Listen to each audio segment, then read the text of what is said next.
There's a cruel paradox that most men face, but almost none talk about. She tells you she wants a man who's emotionally available. She says she wants to feel close, connected. She even says, "You can be vulnerable with me." But what she doesn't tell you is this: that moment you finally break down and show her the storm inside you, she might not recognize you anymore, and the man she once admired, the one she called strong, reliable, grounded, starts to fade in her eyes. Not because you're weak, but because, in that moment, her subconscious realizes you're no longer the unshakable presence she was drawn to. You see, men are not judged by their emotions. We are judged by how we carry them. When a woman sees you suffering, she may say all the right things, comfort you, tell you she understands, even hold you as you unravel. But deep beneath that, in the silent language of the subconscious, another truth forms. Her sense of security has cracked. Her emotional gravity begins to shift. And her attraction, though she may not admit it, begins to dissolve. Not because she's cruel, not because she's faking it, but because, evolutionarily, women were wired to lean on strength, not to carry it. It's brutal, but it's real. Let's go deeper. From a psychological standpoint, women are biologically wired to seek protection, especially in moments of chaos. And when she met you, stoic, calm, unbothered, you were that protection. That emotional wall she could lean on without fear of it collapsing. But emotional intimacy for men has a cost. The moment you open that wall and let her see the bleeding parts of your inner world, you stop being the fortress. You become another storm, and two storms can't protect each other. Now, here's the part that hurts the most. She may have called you strong when you held everything together, but the day you let go, she doesn't know what to do with you, because now you need her. And that need, that subtle, desperate reaching, breaks the very frame you were standing on. Suddenly, she feels the pressure to be the grounded one, to hold space for the pain, to become the emotional anchor. But she didn't choose you for that. She chose you because you were the anchor. Here's a scenario I've seen too many times. A man holds himself together for years. He handles pressure, pays bills, keeps his promises, supports her dreams. She admires him, loves him even. But then life hits him. A job loss, a death in the family, a moment of complete exhaustion. He opens up, he breaks down, he cries, and in that raw moment, he thinks, finally, I can rest. Finally, she'll see all that I've carried, and still love me. But what he doesn't realize is she starts pulling away, not out of cruelty, but confusion. Her emotional compass loses direction. She doesn't say it out loud, but she feels it deep in her gut. He's no longer the same man, and she's right.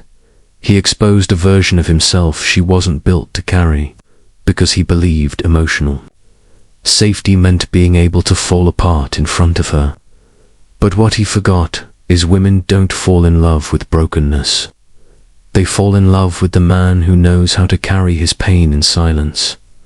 Let me be clear. I'm not saying men should bury their emotions. I'm saying you need to master them before sharing them, because your emotions, if left uncontrolled, are like fire. And when you bring that fire into her world, you better be the one holding the torch, not the one crying from the burn. Emotional vulnerability is powerful only when it's offered from a position of control, not collapse. She respects the man who can say, I'm hurting, but I've got this. Not the one who says, I'm falling apart, save me. Carl Jung once said, a man who has not passed through the inferno of his passions has never overcome them. The inferno is not optional, but but how you emerge from it defines everything. And in relationships, that difference is respect versus rejection, admiration versus abandonment. It's a bitter pill to swallow. The more emotionally safe you make her feel, the less emotionally exposed you can be. It doesn't mean you fake strength. It means you build it internally, so you're not asking for emotional rescue. You're standing in the storm, saying, "I'll carry this. You don't have to." That's when she feels safe again. That's when she sees your strength again.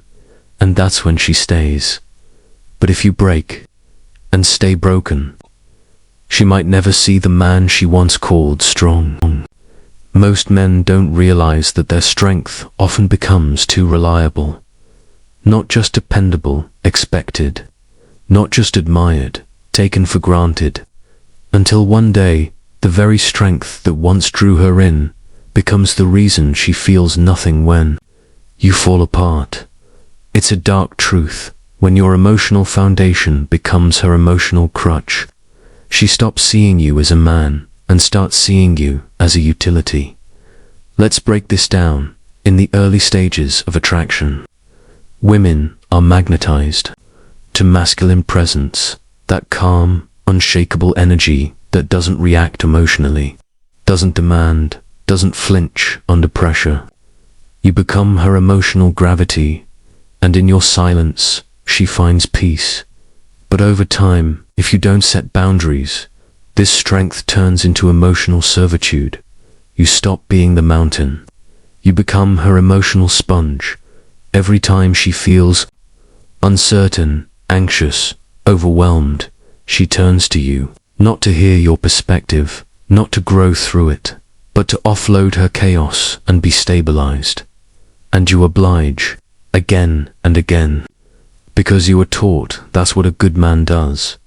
But in the process, you begin to drain yourself quietly, and she doesn't notice, because your collapse is so gradual, so invisible, that by the time you finally break, it shocks her. I didn't know you were struggling, and the reason she didn't know, because you spent years being her emotional scaffolding, never once showing cracks, until you collapsed under the weight of her world and yours. And by then, it's already too late. Here's the hidden pattern most men never spot. When a man becomes too emotionally available, too validating, too soft in her storms, she subconsciously begins to lose polarity. Why? Because masculine energy is about stillness, not absorption. When you absorb everything, her pain, her insecurity, her confusion, she sees you less as her equal and more as her emotional caretaker.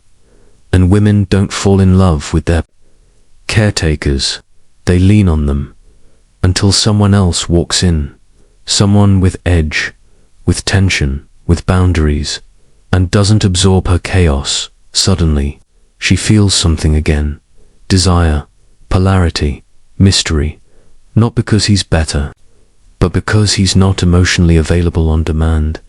This isn't a call to become cold, distant, or toxic. It's a call to rebalance your presence, because masculine strength isn't just in what you endure, it's in what you refuse to carry for others. If every time she breaks down, you rush to soothe her, you train her to believe that her emotions are your responsibility. And that's a dangerous frame, because when you need emotional support, she's been conditioned not to offer it. She expects you to hold space, not the other way around. It's not evil, it's evolutionary. Throughout history, men were never the ones allowed to fall apart. Not in tribes, not in war, not in family structures.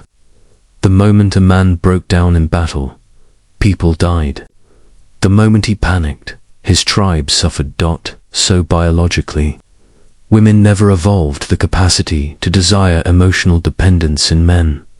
They may care for you, but that deep, instinctual respect, that only exists when you remain the emotional constant. Let's get real. Have you ever noticed how some women start fights during your most stressful days? It's not random. It's a subconscious pressure test. Her mind checking, is he still grounded? Can I still lean on him? Will he flinch? If you crack, she withdraws. If you stay solid, she melts. It's twisted, but true. And this is where Stoic masculinity matters most. Not in suppressing emotion, but in mastering emotional gravity. To feel everything, yet reveal almost nothing. To process deeply, but act powerfully. To hurt without making her your medic, because when you do break down in front of her, if that moment ever comes, it must be rare, controlled, and intentional. Not a collapse, a confession. So, how do you recover if you've already become her emotional crutch? You pull back your emotional availability, not as punishment, but as correction. You re-establish polarity. You stop absorbing and start observing. You become the mountain again. It won't be easy. She resists at first. But if she still respects you, she adjusts. And if she doesn't, then she was never in love with you. She was in love with what you did for her emotionally. That's not love. That's convenience. And Stoic men don't live in convenience. They live in clarity. There's a quiet lie most modern men carry like a curse. If I love her enough, she won't leave. We grow up believing that consistency, loyalty, and emotional investment are the keys to being chosen. That if we just become the good man, the kind one, the present one, the strong boot-soft one, then she'll stay. But the truth is far more painful. You can be everything she says she wants, and still not be enough. Because enough isn't about effort, it's about perception. And her perception of you isn't formed by what you give her. It's formed by how she feels when she's around you. And if that feeling is comfort, without polarity, presence without challenge, strength without danger, then you become a habit, not a desire. Here's the psychological trap. The more emotionally available and reliable you become, the more she subconsciously starts to feel in control. And once she feels control, once she feels certainty, the feminine instinct begins to disconnect. Why? Because the feminine does not crave certainty. It craves emotional intensity. It craves mystery. It craves the unpredictable presence of a man who cannot be fully figured out.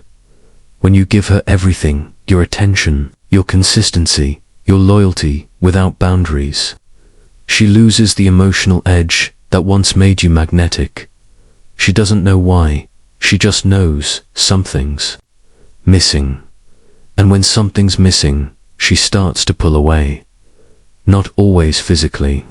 Sometimes it starts subtly. Less eye contact, less respect, more emotional distance, more time on her phone when she's with you. Until one day, she tells you, "You're amazing, you're everything I wanted, but I just don't feel it anymore." And that's when you realize you were never not enough. You were too available. Let's look deeper. The feminine energy is inherently emotional. It thrives in movement, in chaos, in shifting tides. The masculine energy, by contrast, is grounded, stoic, and still. When a man tries to mirror her emotional fluidity by becoming emotionally soft, hyper-communicative, or constantly validating, he stops being the stillness she seeks. He becomes another wave. She doesn't need a wave. She needs the shoreline, stable, unmoved, quietly powerful. So when you start oversharing, over-explaining, over-fixing, all in an attempt to prove you're enough, you actually become less attractive. Because now, instead of anchoring her, you're chasing her. and attraction dies in the chase. Now, here's where things get even darker. Many modern women are addicted to emotional novelty. It's not intentional, it's cultural. With endless access to male attention through Instagram, DMS, and dating apps, many women have subconsciously been conditioned to associate excitement with uncertainty and boredom with stability. So when you give her total emotional access, when there's no challenge left, no mystery, no edge, she may begin to self-sabotage. Why? Because she equates your consistency with predictability, and her subconscious mind is wired for emotional highs and lows. If you don't create that intensity with your presence, she'll eventually find it elsewhere through drama, conflict, or detachment. And you'll be left wondering, how could she leave after everything I gave? But giving was never the issue. It was how you gave, without demand, without scarcity, without mystery. So what does it mean to be enough? It means becoming a man who doesn't try to earn presence. He commands it. A man who gives value, but only to those who can receive it. A man who holds his ground, even when it's lonely. Who doesn't explain his worth. He embodies it. In short, you're enough when you stop proving it. Take this to heart. If she left after you showed her your brokenness, after you gave her access to your deepest emotional space, then her love was never unconditional. It was situational, and you played your part too well. You were the protector, the listener, the strong one, until you weren't. And in that brief moment of collapse, her perception of you changed, because the man she thought was enough only existed in a frame she created, and you maintained it by sacrificing your truth. And when your truth finally came out, so did hers. Men don't lose women because they weren't good enough. They lose women because they gave up edge for empathy, mystery for safety, presence. For performance to be truly enough, you must be whole, with or without her. Because the moment you start trying to be enough for someone else, you betray the man you were meant to be for yourself. You thought it was love. You believed that when she said, "I admire your strength," she meant it unconditionally. That when she said, "I feel safe with you," it was because of something eternal, something core to who you are. But what she never said out loud, and what you failed to notice, is that her love came with invisible conditions. And the day you stopped meeting those conditions, emotionally, psychologically, or energetically, was the day she began to detach. Here's the harsh reality. Women rarely fall out of love suddenly. They fall out of love silently, and long before they ever walk away, they start emotionally checking out. When the version of you they admired no longer makes them feel the way they used to. Not because you changed entirely, but because you revealed parts of yourself she wasn't ready to see. Your fear, your fatigue, your need for support, the moment you asked to be held. Instead of doing the holding, she saw you differently, and it shook her emotional frame. Let's talk about conditional love. Most women aren't consciously manipulative. They don't walk into relationships thinking, "I'll only love him if he stays strong forever." But their subconscious, the evolutionary part of the female psyche, is scanning constantly for strength, for emotional certainty, for leadership, for groundedness, not just to admire, but to survive. This isn't romanticism, this is biology. Thousands of years ago, a man's ability to suppress weakness was a matter of life or death. A moment of male vulnerability could mean the tribe fell apart. So women evolved to respect the protector, not the emotionally open partner. Fast forward to now, and even in this modern world where society preaches emotional openness, the primal instinct remains. And so, even the most compassionate, Woman might find herself emotionally withdrawing the moment she senses that her man is no longer emotionally sovereign. You didn't fail her by opening up. You failed yourself by assuming her love was unconditional. Because true masculine wisdom understands this. Her love is emotional. Yours must be internal. She will love you deeply, but only while you reflect the version of yourself that feeds her emotional state.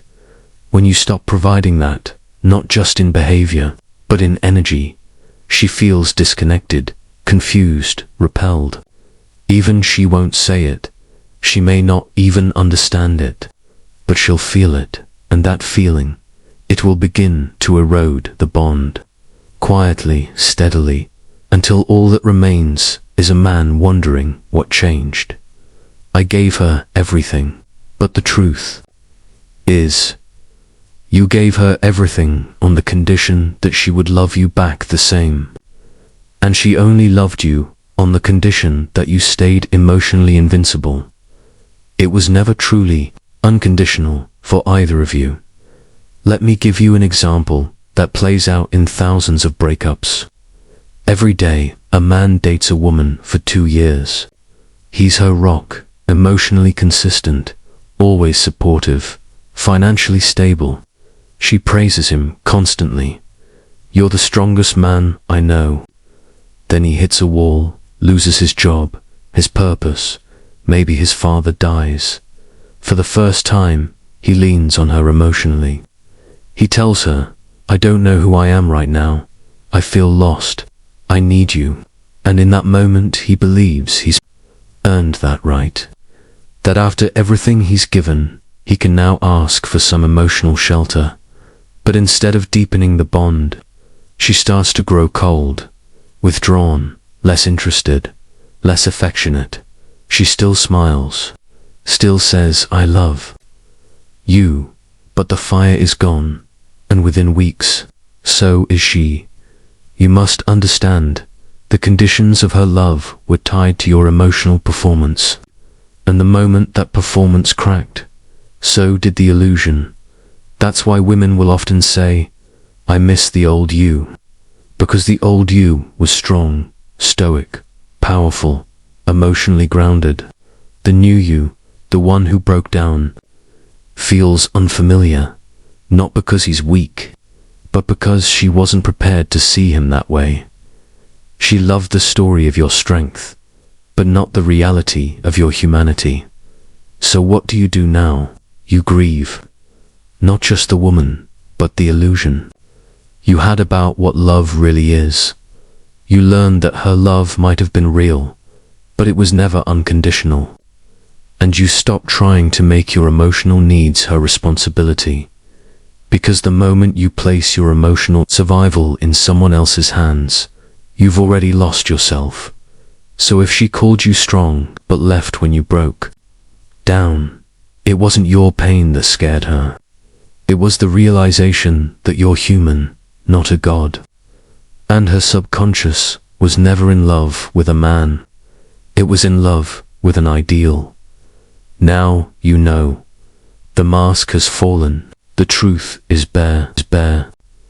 She called you strong, and left when you bled. It wasn't your fault. It wasn't her fault either.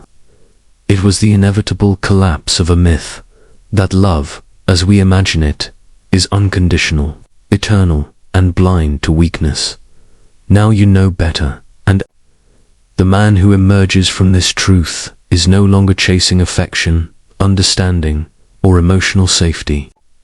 He's done begging to be seen. He's done explaining his pain. He's done proving he's enough, because he now realizes he always was. This is the moment most men fall into one of two extremes: bitterness or brotherhood with pain. Bitterness says all women are the same. It builds walls. It becomes cynical. It grows cold. But brotherhood with pain, that's different. It's the path of the Stoic, the man who doesn't suppress emotion, but who masters his relationship with it. He understands that love can come and go, that women will be drawn to power, then recoil at vulnerability, that even the most sacred bonds may fracture the moment he drops his armor. And yet, he doesn't resent it. He respects it because he sees it clearly, and clarity is freedom.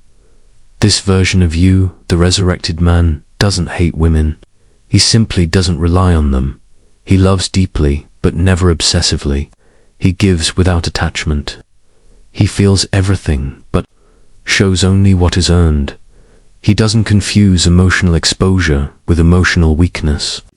He reveals, yes, but from a place of grounded sovereignty, not need. If he cries, it is not to be rescued. It is to release, then return to stillness.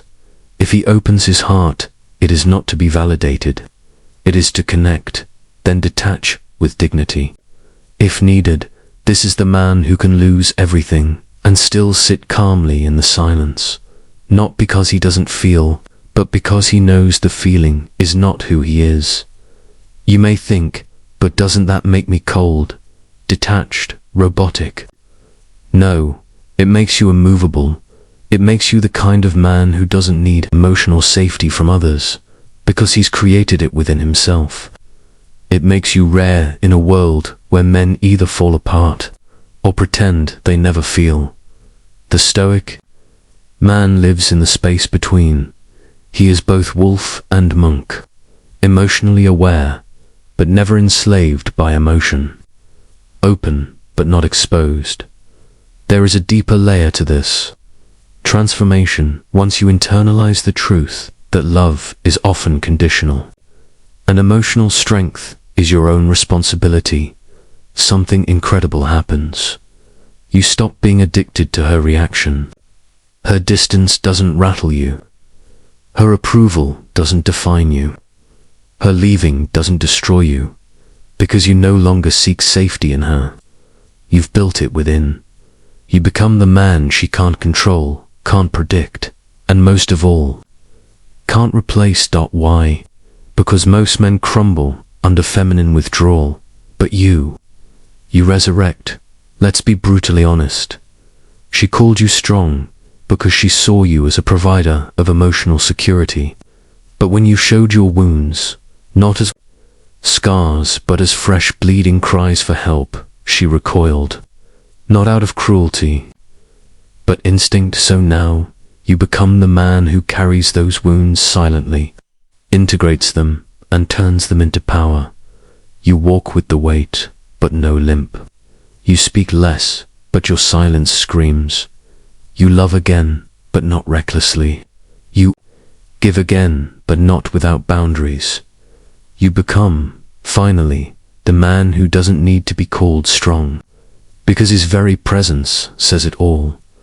This is the death of the boy who needed to be loved unconditionally, and the birth of the man who loves himself conditionally, with discipline, with clarity, with unshakable inner law. Because, in the end, she left when you broke down, but what she didn't realize is that she awakened something far stronger in you than her love ever could. You, your core, your stoic, your soul. And once that man rises, no woman, no rejection, no collapse can ever take him down again.